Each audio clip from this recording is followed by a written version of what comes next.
उन्होंने कहा कि सरल होना बड़ा कठिन है। मैंने कहा कठिन तो उसके लिए है जो सरल नहीं बनना चाहता है। अगर आप सरल बनना चाहते हैं तो किसी भी घटना, किसी भी रचना पर कोई उंगली मत उठाइए। हर रचना, हर घटना का आनंद लीजिए।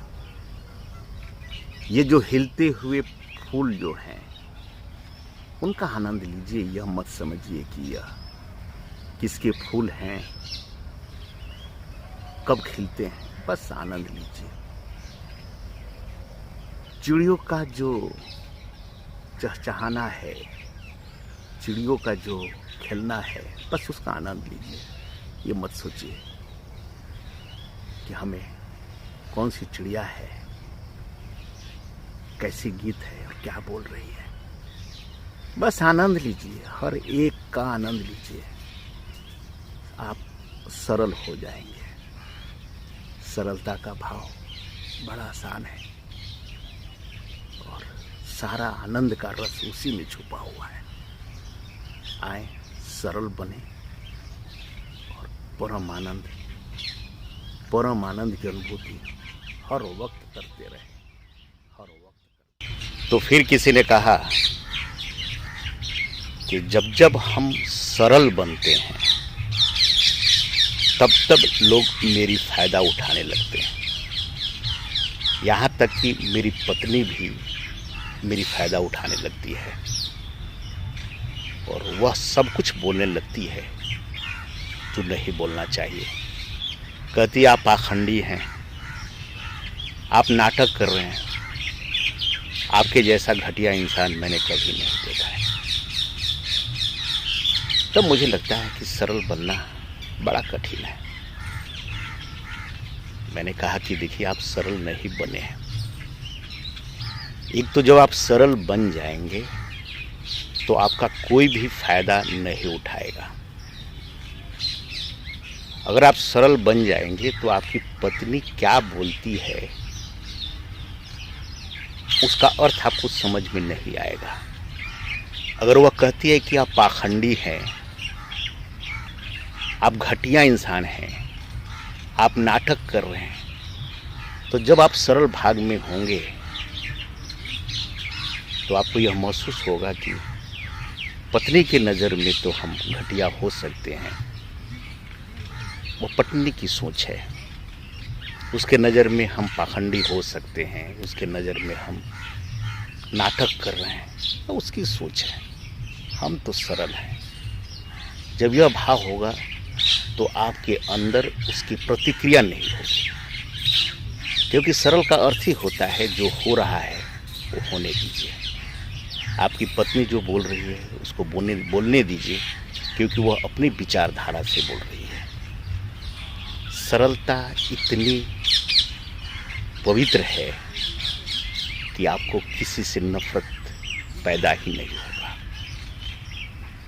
बोलने वाले कुछ भी बोले, आपको तो सब में परमात्मा का ही रूप दिखेगा। अपने अपने विचारों से लोग बोलते हैं, आपको उसका असर नहीं होगा। इसलिए सरल बनिए।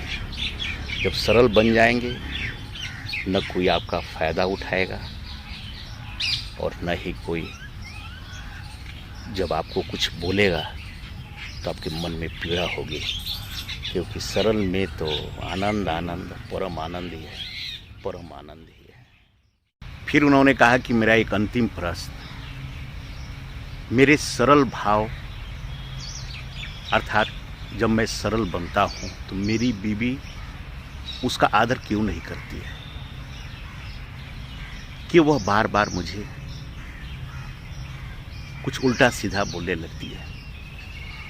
मैंने कहा कि फिर वही बात, आप सरल नहीं बने हैं, आप सरल बनने की प्रक्रिया में हैं। जब सरल बनेंगे तो आपकी अपनी पत्नी का भी कोई बात महसूस ही नहीं होगा, आपको पीड़ा नहीं देगा। वह तभी तक पीड़ा देता है जब तक आप सरल नहीं बनते हैं।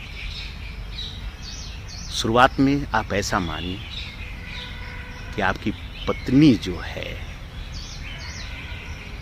वह आपके इस कार्य में सहायता कर रही है। आपको यह टेस्ट करने का मौका मिल रहा है कि आप सरल बने या नहीं बने। इसलिए अपने पत्नी को धन्यवाद दीजिए और कहिएगी कि तुम हो तो मेरी यह पहचान बन रही है कि मैं सरल हूँ या नहीं हूँ। आपने एक दोहा सुना होगा, निंदक नियरे राखिए आंगन कुटी छवाए, बिन पानी साबुन बिना निर्मल करे सुभाए। तो अगर अपने बीवी को उस रूप में देखते हैं कि वह तो आंगन में भी नहीं आपके दिल के अंदर है, तो आपका जो रिफॉर्म है, आपकी जो प्रक्रिया है, वह उसमें सहायता कर रही है।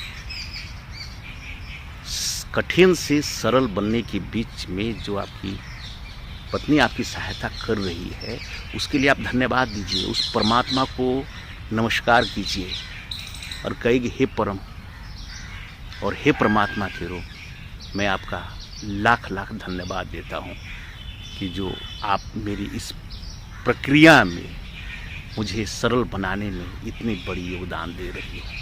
वह खुद को जला रही है और आपको सरल बनाने की प्रयास में अपना योगदान दे रही है।